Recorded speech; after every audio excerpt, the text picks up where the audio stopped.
나라를 세워가는 제자라는 제목으로 말씀의 은혜를 나누길 원합니다. 오늘은 2025년 마지막 주일입니다. 그리고 지난주는 성탄절이었었죠. 여러분들 성탄절 날 가족들과 함께 즐거운 시간들 보내셨습니까?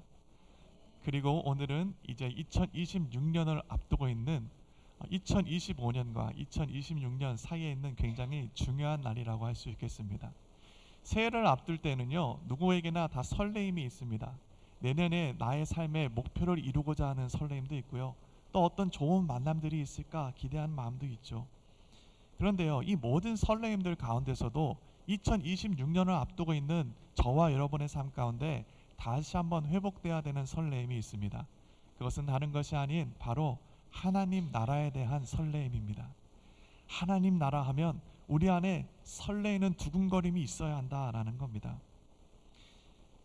어떤 사람들은 하나님 나라 할 때 설레임을 누리지 못하고 그저 하루하루 살아가는 사람도 있을지 모르겠습니다.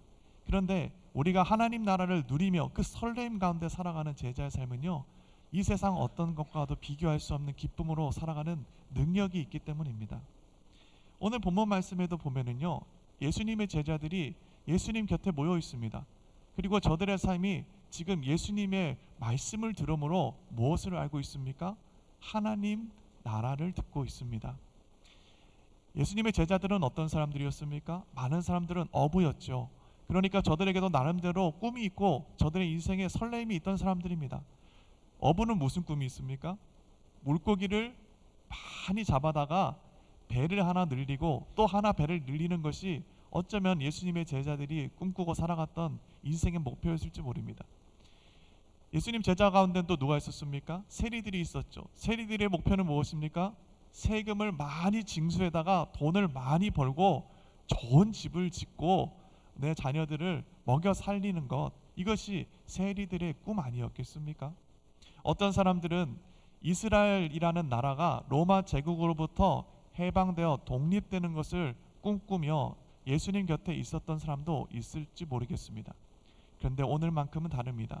오늘만큼은 모든 죄와 사망의 권세를 깨트리시고 부활하신 예수 그리스도 앞에 모여있는 주의 제자들의 삶은 오직 한 가지만을 바라보며 지금 예수님 곁에 있는 것입니다.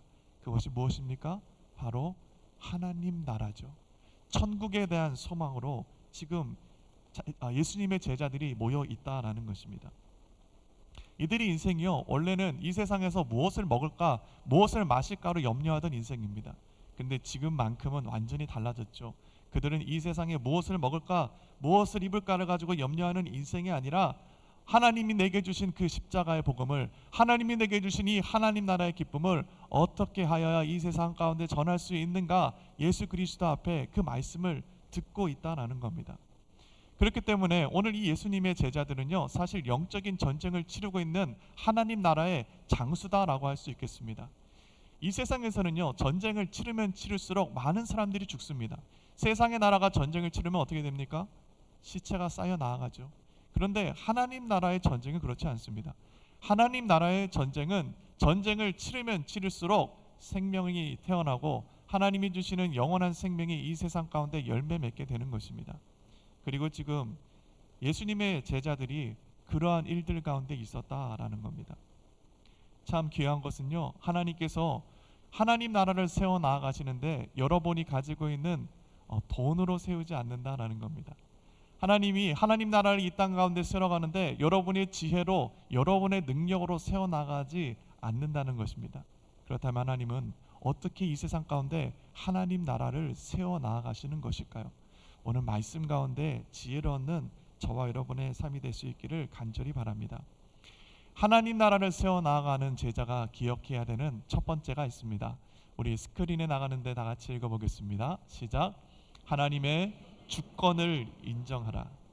하나님의 주권을 인정할 때, 하나님의 하나님 되심이 내 삶에 인정되게 될 때 비로소 하나님 나라가 세워지기 시작합니다. 우리가 가지고 있는 것으로 하나님 나라를 세우는 것이 아니라고 말씀드렸죠.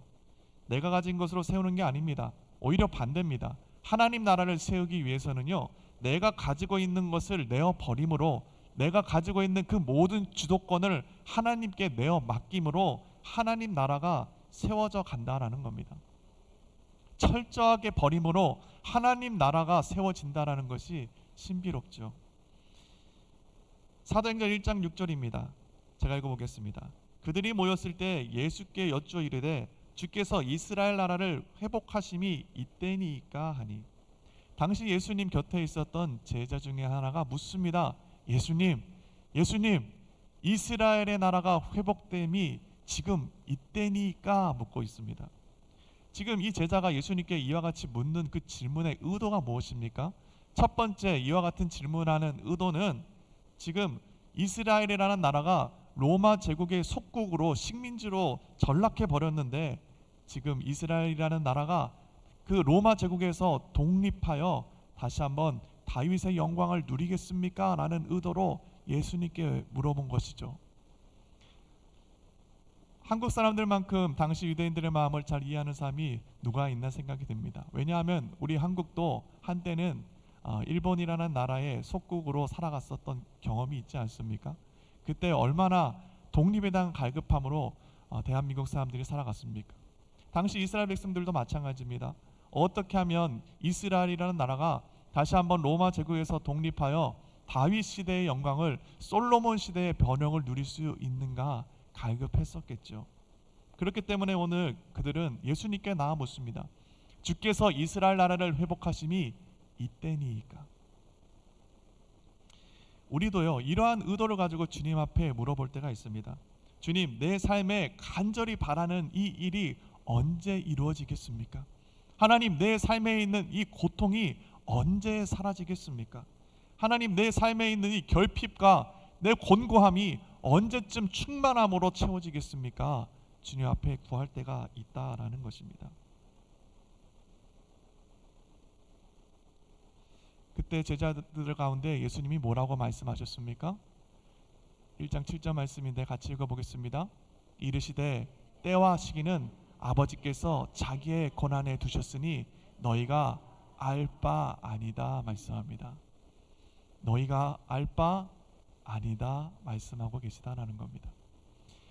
제자들은요 어쩌면은 여기 있는 우리와 같이 순수한 마음으로 이스라엘이라는 나라의 독립 말고 정말로 하늘문이 열리고 온 하나님의 백성들이 한 목소리로, 온 천사들이 한 목소리로 하나님의 이름을 찬양할 때에 나팔소리 같고 큰 물소리 같은 이 땅을 진동하는 그때, 또 모든 사람들이 피조물들이 주님 앞에 엎드려져 하나님을 경배하던 그때를 하나님, 이때가 이스라엘의 회복의 때입니까? 라고 물었을 수도 있겠죠. 그러나 그러한 의도와도 상관없이 예수님은 똑같이 그들 가운데 말씀하십니다. 때와 시기는 아버지께서 자기의 권한에 두셨으니 너희가 알 바 아니요. 좀 이상하지 않습니까? 왜냐하면 예수님께서 제자들에게 말씀하시는 이와 같은 말이 조금 냉정하게 여겨지기 때문입니다. 지금 어떤 상황이 있습니까? 예수님은요 부활하시고 40일 동안 제자들과 함께 하시며 하나님 나라에 대해서 말씀하시고 가르치신 때였습니다. 그리고 이제 어찌면은 이 말씀을 마치고 예수님께서는 하늘로 올라가시는 상황인데, 헤어질 수 있는 그 상황 가운데, 이별을 앞두고 있는 그 상황 가운데 제자들이 눈을 반짝이며 예수님께 묻고 있는 그 질문 가운데 예수님께서는 너무나 냉담하게 반응하셨기 때문입니다. 아버지께서 자기의 권한에 두셨으니 너희가 알 바 아니다 말씀하시니 너무나 냉정하게 느껴진다라는 것입니다. 하나님의 제자가 된다는 것은요, 그런데 이러한 예수님의 말씀 가운데 지혜가 있음을 발견하게 됩니다. 예수님께서 오늘 제자들 가운데 이와 같이 냉정하게 아버지께서 자기의 권한에 두셨으니 너희가 알 바 아니다 하신 이 말씀은 오늘날 살아가는 저와 여러분 가운데도 굉장한 지혜를 준다는 겁니다. 무슨 지혜입니까? 하나님의 권한은 우리는 어떻게 한다? 알 바가 아니다라는 겁니다. 하나님의 권세에 대해서는 우리가 이렇다 저렇다 할 이야기가 아니라는 것이죠. 이것이 무엇을 이야기하는 것입니까? 예수님은요 어쩌면은 지금 제자들이 묻고 있는 이 질문 가운데 대답할 수 있는 지혜도 있고 권세도 있는 분이었을지 모릅니다. 그러나 예수님께서 오늘 제자들 가운데 분명하게 선을 긋고 있는 것은 하나님의 권세는 하나님께 있는 것이니 우리가 신경 쓸 바가 아니다라고 분명하게 제자의 선을 긋고 있다라는 것입니다. 여기서 우리는 한 가지 중요한 지혜를 깨닫습니다. 제자란 무엇입니까? 제자는 하나님의 주권을 인정하여 내 삶에서 하나님의 그 주도권 가운데 모든 것을 맡기며 순종하며 살아가는 자라는 것입니다. 제자는요, 이 세상에 내 삶에 하나님의 하나님 되심을 인정하며 내가 가지고 있던 그 주도권을 주님께 내어 맡긴 자가 바로 제자라는 것입니다. 가끔 제자인 저와 여러분은요, 이 세상을 살아갈 때 성경을 통해서 많은 것을 알게 됩니다. 그것으로 인해서 때때로는 여러 가지 시험을 받습니다. 마치 이 세상의 모든 것을 내가 알고 있는 것 같은 대답을 해주고 싶은 유혹이 들 때가 있지요. 여러분, 그런데요, 사실 제자가 하나님 말씀을 연구하고 공부하고 묵상함으로 깨닫게 되는 것은 이 세상의 모든 것을 아는 자가 내가 아니라 사실은 하나님의 그 은혜 아래, 그 권세 아래 내가 아무것도 모르고 연약한 죄인이라는 것을 깨닫는 것이 바로 제자인 저와 여러분이라는 것입니다. 저와 같이 성경을 오랫동안 공부하고 전문적인 훈련을 많이 받았던 사람은요, 더 유혹이 심할 때가 많이 있습니다. 때때로 어떤 사람들이 저에게 와서 물을 때가 있습니다. 목사님, 선라이즈에 사업을 하는 게 좋겠습니까? 아니면 선셋길에다가 사업을 하는 게 좋겠습니까? 만약 물어본다고 여러분 상상해 보십시오. 물론 그런 일은 없었습니다. 그런데 그와 같은 일을 제게 물어보면 저는요, 제 마음속에 무엇인가 대답을 해주고 싶은 욕망이 생깁니다. 그런데 여러분, 사실 제가 해야 되는 일은 그 가운데 답을 주는 것이 아닙니다. 제가 해야 되는 일은 무엇입니까? 그 답을 줄 수 있는, 그 모든 것을 알고 계시고 그 인생을 축복의 길로 인도할 수 있는 하나님께 인도하는 것이 바로 저의 역할인 것이죠. 제자인 저와 여러분은 우리의 삶의 모든 주도권을 하나님께 내어 맡기는 인생이 된다라는 것입니다. 그리고 내 인생의 주인이 진정 하나님입니다 라고 고백하는 그 인생 가운데 하나님의 나라가 역사하기 시작하는 겁니다. 제자는요, 모든 문제에 대해서 해답을 제시하는 자가 아니고 모든 해답을 알고 있는 하나님께 인도하는 자가 바로 제자라는 것을 알 수 있습니다. 오늘 말씀해 보십시오. 이스라엘 나라를 회복하는 것은 심판의 때는 그 거룩한 도성 예루살렘이 이 땅 가운데 오는 것은 누구의 권한이다 주님 말씀하고 있습니까? 아버지의 권한이다 말씀하고 계시죠. 바라기로는 저와 여러분의 삶 가운데도 하나님의 하나님 되심이, 하나님이 내 삶의 주인 되심이, 하나님이 내 삶의 지혜 되시고 능력 되시고 해결책 되시며 내 삶을 구원하시는 주 되심이 다시 한번 고백되고 회복되는 저와 여러분의 삶이 될 수 있기를 간절히 바랍니다. 우리가 우리의 삶에 하나님이 주인이십니다, 하나님께서 내가 가지고 있는 모든 것의 진정한 주인이십니다라는 이 고백이 우리의 삶 가운데 회복되게 될 때 비로소 그러한 제자인 저와 여러분의 삶을 통해 하나님의 나라가 이 땅 가운데 이루어지기 시작한다라는 것입니다. 여러분, 그런데요, 이것이 쉽지 않습니다. 정말로 내 삶에 어려움이 닥쳤을 때, 내 삶의 갈 길을 알지 못할 때 우리는요, 본능적으로 내 삶의 주도권을 내가 움켜쥐려고 합니다. 내 삶에 있는 이 문제에, 이 환난 가운데 하나님, 이 문제를 제거해 주십시오. 하나님, 내 삶에 이 필요한 결핍들을 하나님께서 채워주시기를 간구합니다. 하나님, 내 삶에 있는 이 박해와 조롱과 수치의 문제를 하나님 해결해 주시기를 원합니다. 하나님께 우리의 문제를 들고 가서 그 삶의 그 환난 가운데 주도권을 내가 움켜쥐려고 할 때가 많이 있다라는 겁니다. 물론 그렇지 않은 사람도 있을 수 있겠죠. 그러나 우리의 인생은 그렇게 강하지 않습니다. 우리는 연약하기 때문에 우리의 연약한 부분에서 어려움을 겪게 될 때 내 삶의 주도권을 다시 한번 움켜쥐고 하나님의 뜻이 아닌 나의 뜻대로 행하고자 할 때가 우리의 삶 가운데 있다라는 겁니다. 그렇기 때문에 우리의 삶이 하나님 나라를 세워나가기 위해서 기억해야 되는 중요한 두 번째가 있습니다. 우리 스크린에 나가는데 다 같이 한번 읽어보겠습니다. 시작. 성령을 힘입어라. 두 번째 대지입니다. 다시 한번 같이 읽어보겠습니다. 성령을 힘입어라. 어떻게 하라고요? 성령을 힘입으라는 겁니다. 여러분 삶의 주도권을 여러분이 가지지 않고 하나님께 드린다라는 것이 여러분의 의지로 가능할 것 같습니까? 그렇지 않습니다. 우리는 그렇게 강한 자가 아닙니다.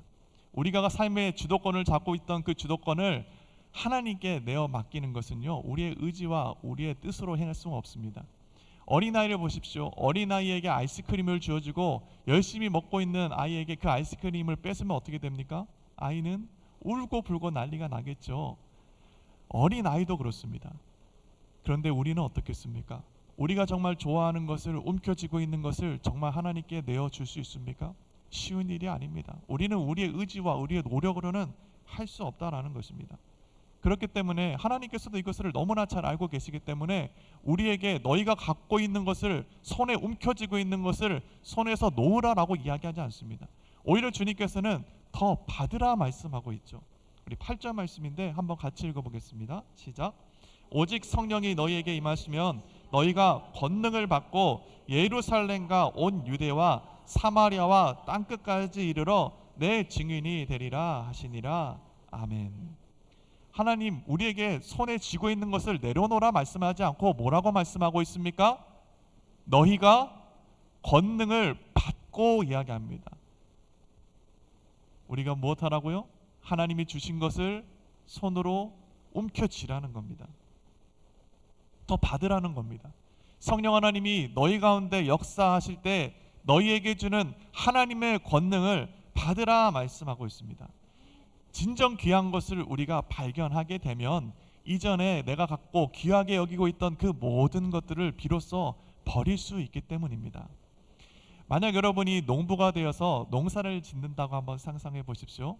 여러분은 땡볕에도 열심히 농사를 지었습니다. 그리고 드디어 비로소 추수 때가 되어서 여러분이 그 밭에서 고구마를 캐기 시작했다라고 한번 상상해 보십시오. 고구마를 캘 때마다 기쁘지 않겠습니까? 캘 때마다, 고구마가 나올 때마다 내 마음이 흡족하지 않겠습니까? 그래서 열심히 고구마를 캐고 내 창고에 가득 들이고 보관할 수 있는 그 모든 곳에다 고구마를 가득 넣었다고 생각해 보십시오. 그러다가 추수를 하고 있는데 갑자기 제 삽에 뭐가 걸리는 겁니다.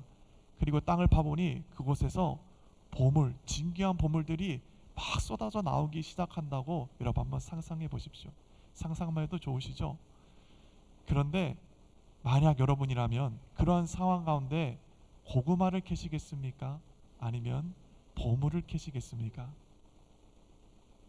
고구마 캐실 분 없으시죠? 보물을 캐야죠. 왜 그렇습니까? 보물을 발견하면 더 이상 그 이전의 고구마는 내게 귀한 것이 되지 않기 때문입니다. 귀한 것이 무엇인지 깨닫게 되면 비로소 저와 여러분의 삶은 귀한 것을 움켜쥐고 귀한 것을 구하며 나아가는 제자의 삶을 살아갈 수 있게 된다라는 겁니다. 성령님이 만약 저와 여러분 삶 가운데 임하시게 되면, 성령 하나님이 우리 가운데 하나님의 권능을 주시게 되면, 우리의 삶이 그 권능을 맛보게 되면 우리는 이전에 내 삶에 내가 구하고 있던 것으로는 도저히 만족할 수 없습니다. 한번 맛본 인생은, 한번 그 은혜와 권능을 누려본 인생은 결코 이전의 삶으로 돌아갈 수 없다라는 것입니다. 오늘 제자들의 삶도 마찬가지입니다. 예수님께서 말씀하셨죠. 너희가 성령 하나님께서 주시는 그 권능을 받으라 말씀합니다. 그리고 그 받은 제자들의 삶은 어찌 변합니까? 우리 4절 말씀 한번 먼저 보겠습니다. 같이 읽겠습니다. 시작. 사도와 함께 모이사 그들에게 분바하여 이르시되 예루살렘을 떠나지 말고 내게서 들은 바 아버지께서 약속하신 것을 기다리라. 무엇을 기다리라 말씀합니까? 약속하신 성령 하나님을 기다리라 말씀하고 있습니다.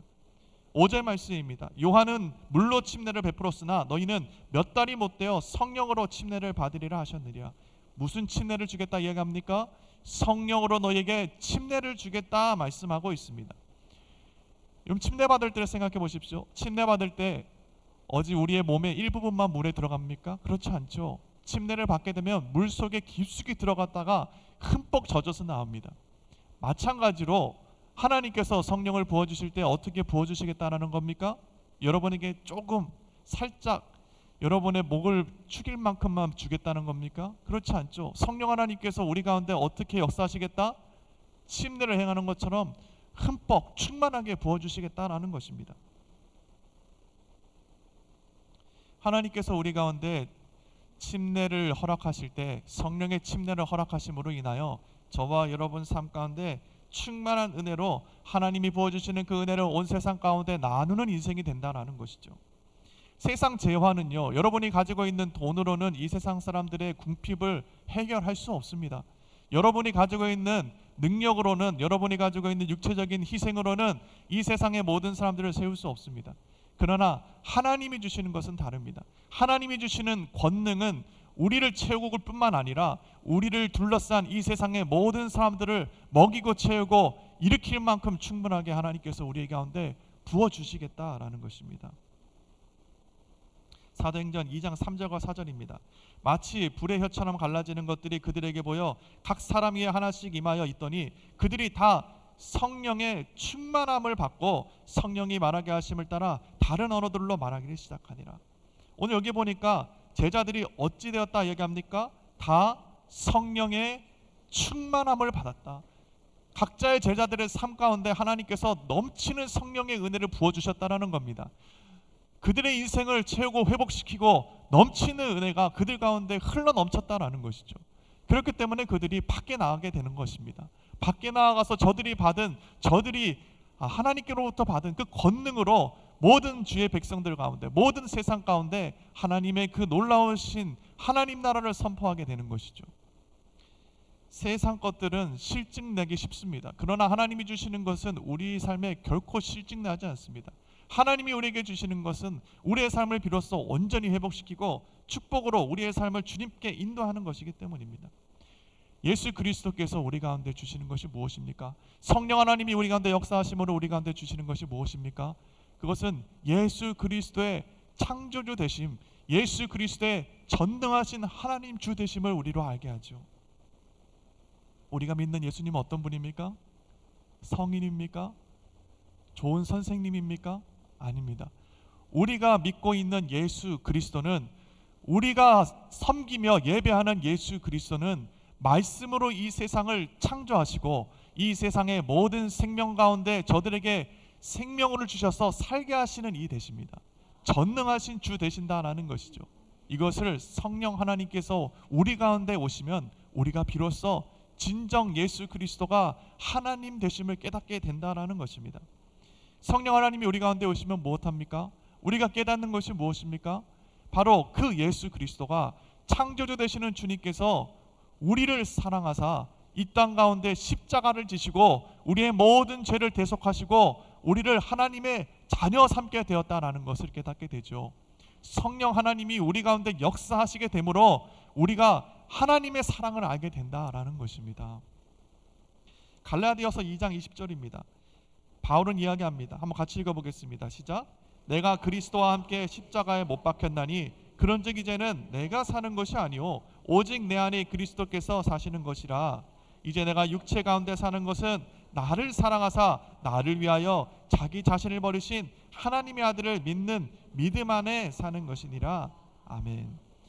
바울이 지금 하나님에 대해서 묘사하고 있는 것을 보십시오. 뭐라고 얘기하고 있습니까? 나를 사랑하사 나를 위하여 자기 자신을 버리신 하나님이다 이야기합니다. 나를 사랑하는데 얼마만큼 사랑하신다? 자기 자신을 내어 던질 만큼 사랑하시는 하나님인 것을 누가 한 것입니까? 바울이 깨달은 것입니다. 바울이 지혜자여서 깨달은 것입니까? 바울이 의롭고 선한 자여서 깨달은 겁니까? 아닙니다. 성령 하나님이 바울에게 임하사 하나님이 그를 얼마나 사랑하고 계시고 하나님이 그를 사랑하사 자신의 독생자도 아끼지 아니하시고 십자가에서 내어 던지신 그 사랑을 바울로 하게끔 알게 하신 것이죠. 또 바울이 무엇을 고백하고 있습니까? 자기 자신을 버리신 하나님의 아들을 믿는다 이야기하고 있습니다. 무엇을 믿는다고요? 예수 그리스도가 하나님의 아들 되심을 그가 고백하고 있습니다. 이것을 누가 한 것입니까? 바울이 지혜 있어서 한 것입니까? 아닙니다. 성령 하나님이 바울에게 충만함으로 임하사 바울의 삶이 눈을 열어 주 예수를 알게 되고 그의 마음 가운데 예수님께서 하나님의 아들 되심을 깨닫게 되는 것이죠. 그러므로 바울은요, 제자들과 마찬가지로 온 세상 가운데 나아가 예수 그리스도의 십자가 복음을 증거하는 삶을 살게 되는 것입니다. 그런데 놀라운 것은요, 성령 하나님이 우리 가운데 충만함으로 임하였을 때 예수 그리스도의 하나님 되심과 예수님이 우리를 사랑하시는 주 되심을 알게 될 때 비로소 제자인 저와 여러분이 이 세상의 환난 가운데서도 우리를 무너뜨리고 짓누르는 그 어려움 가운데서도 하나님이 주시는 능력으로 우리가 일어나 달려나아갈 수 있다라는 것입니다. 지금 오늘 제자들의 삶을 생각해 보십시오. 그들이 성령의 충만함을 받아 세상 가운데 뛰어나가 하나님의 복음을 증거하였을 때 변한 것이 있습니까? 변한 것은 아무것도 없습니다. 밖에 나가면요 여전히 나사렛 이단이라고 손가락질합니다. 예수님을 믿는 자라고 조롱합니다. 변한 것은 아무것도 없습니다. 사도들의 삶은 어떻습니까? 제자들의 삶도 마찬가지입니다. 성령의 충만함을 받았다고 이 세상 사람들이 그들을 인정합니까? 그들이 갑자기 부자가 됐습니까? 그들이 갑자기 이 세상 가운데 높은 권세를 가진 자가 되었습니까? 변한 것은 아무것도 없습니다. 그러나 제자들이 한 가지를 깨달았죠. 그것은 내가 이 세상에 살아왔던 그 모든 것들보다 존귀하신 예수 그리스도를 성령님이 그들 가운데 역사하심으로 그들이 발견하고 예수 그리스도의 하나님 되심과 나의 구세주 되시고 나를 사랑하시는 주 되신다는 것을 그들이 진정 깨닫게 되므로 그들은 그 자리를 박차고 일어나 온 세상 가운데 주님을 증거하는 제자의 삶을 살게 되었다라는 것입니다. 성령 하나님은요 지금도 우리의 삶 가운데 찾아오셔서 우리가 삶의 주도권을 움켜쥐고 살아가던 그 인생에서 벗어나 내 삶의 모든 주도권을 하나님께 내어 맡기는 인생으로 내가 소중하다고 붙잡고 살아가던 그 모든 것들을 하나님께 내어 맡기는 인생으로 살아가게 하신다라는 것입니다. 이것이 누구로 인한 겁니까? 바로 성령 하나님께서 우리 가운데 역사하심으로 일어나는 일들이죠. 그렇기 때문에 오늘 사도행전 1장 8절에서는 다음과 같이 이야기합니다. 한번 같이 읽어보겠습니다. 시작. 오직 성령이 너희에게 임하시면 너희가 권능을 받고 예루살렘과 온 유대와 사마리아와 땅끝까지 이르러 내 증인이 되리라 하시니라. 아멘. 너희가 권능을 받는다 이야기합니다. 예수께서 이 땅 가운데 행하신 그 모든 일들을 바로 저와 여러분의 삶을 통해 이 세상에서 하나님께서 이루시겠다 말씀하시고 계십니다. 이 세상의 모든 죄를 씻는 역사가 우리의 삶을 통해서 귀신이 쫓겨나가는 역사가 우리의 삶을 통해서 모든 질병이 치유받는 역사가 우리의 삶을 통해서 박해 가운데 어려움을 겪고 있는 모든 자들이 다시 한번 일어나는 역사가 일어나게 된다는 것입니다. 그리고 우리를 통해 하나님께서 행하고자 하는 것이 무엇이라고 말씀합니까? 예루살렘과 온 유대와 사마리아와 땅끝까지 이르러 내 증인이 되리라 말씀하고 계시다라는 겁니다. 놀라운 은혜죠. 놀라운 축복입니다. 하나님은 당신을 회복시키고 당신을 세우시며 당신을 통해 이 땅 가운데 하나님의 잃어버린 영혼들을 구원하는 역사를 이루시겠다 말씀하고 계십니다. 어떻게 이런 일이 일어날까요? 성령 하나님이 우리 가운데 임하시면 이러한 일들이 일어난다라는 겁니다. 성령 하나님이 여러분 삶 가운데 임하게 되면 우리는요 더 이상 이 세상 가운데 염려하지 않습니다. 이 세상 일로 인하여 두려워하지 않습니다. 왜 그런지 아십니까? 성령 하나님이 살아계신 예수 그리스도를 우리의 삶 가운데 누리게 하기 때문입니다. 예수님이 우리를 위해 흘리신 그 십자가의 복음을 우리를 향한 그 놀라운 사랑을 우리의 삶이 경험케 되기 때문입니다. 혹시 오늘 이 자리에 세상의 염려와 두려움을 가지고 예배당을 찾으신 성도의 삶이 있으십니까? 애통함과 슬픔과 절망 가운데 오늘 이 예배당을 찾으신 성도의 삶이 있으십니까? 여러분 그렇다면 다시 한번 여러분 삶에 역사하시는 성령 하나님을 붙잡고 여러분을 사랑하고 여러분을 일으키고 치유하시고 모든 죄와 사망에서 건지시는 예수 그리스도를 발견하고 붙잡는 저와 여러분의 삶이 될 수 있기를 예수님 이름으로 축복합니다. 주님이 말씀하십니다. 내가 곧 길이요 진리요 생명이니 나로 말미암지 않고는 아버지께로 갈 자가 없으리라. 아멘. 우리는 새해를 맞이하고 있는 굉장히 중요한 시점에 서 있습니다. 우리는 이제 하나님께서 우리 가운데 이루실 일들을 기대하며 설레이는 마음으로 주님을 기다리고 있는 굉장히 중요한 시점 가운데 있습니다. 여러분 이러할 때 우리가 기억해야 되는 것이 있습니다. 하나님, 하나님의 하나님 되심이 내 삶 가운데 인정되기를 바랍니다. 하나님, 내가 가지고 있는 이 모든 것들이 하나님의 것임을 인정합니다. 하나님, 내 삶에 임하여 주셔서 성령 하나님으로 인하여 내 삶에 충만함으로 하나님을 깨닫고 예수 그리스도를 발견하고 예수 그리스도의 그 놀라우신 십자가 사랑을 누리는 나의 삶 되게 하여 주시옵소서. 주님 앞에 결단하고 구하는 저와 여러분의 삶이 될 수 있기를 바랍니다. 만약 그렇게 된다면 저와 여러분은 2026년도 우리 가운데 역사하시고 내주하시는 하나님의 권능으로 우리 가운데 자정하시고 다스리시는 그 하나님을 경험하며 이 땅 가운데 예수님의 십자가를 세워나가며 하나님 나라를 세워나가며 영적인 전쟁 가운데 많은 자들에게 생명을 주는 귀한 삶으로 살아가게 될 것입니다. 바라기로는 저와 여러분이 다시 한번 예수 그리스도를 붙잡고 주님의 그 놀라우신 사랑과 능력으로 이 세상 가운데 하나님 나라를 세워나가는, 다시 한번 부흥을 경험하는 저와 여러분의 삶이 될 수 있기를 예수님의 이름으로 축복합니다. 기도하시겠습니다.